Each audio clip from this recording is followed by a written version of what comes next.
मोटापे का वाहिद इलाज बगैर किसी दवा और एक्सरसाइज के 1 घंटे में 500 ग्राम से लेकर 1 किलो तक वजन कम किया जाएगा। नई टेक्नोलॉजी के जरिए ट्रीटमेंट किया जा रहा है SPS slimming and beauty clinic में। इस इलाज से आपको किसी भी तरह के साइड इफेक्ट्स भी नहीं होंगे।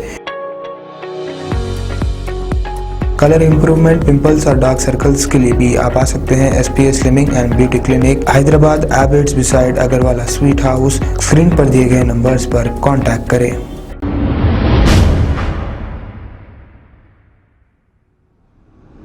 अस्सलाम वालेकुम नाज़रीन, मैं हूं अब्दुल अयाज़। आइए देखते हैं आज का खबरनामा। 26 जनवरी रिपब्लिक डे के मौके पर वक्फ बोर्ड चेयरमैन जनाब मोहम्मद सलीम साहब ने फ्लैग होस्टिंग की है।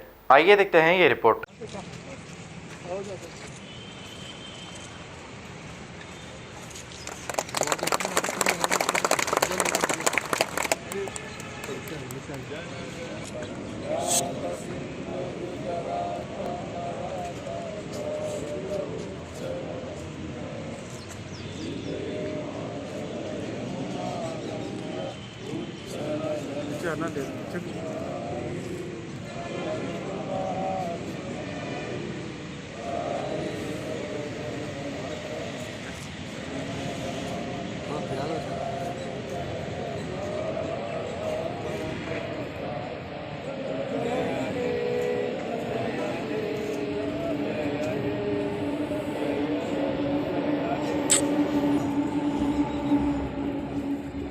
खबर है शहर की, खबर है गाँव की, खबर है सारी दुनिया की। 7H न्यूज पसंद आए तो लाइक कीजिए, शेयर कीजिए और सब्सक्राइब करना ना भूलें। 7H news.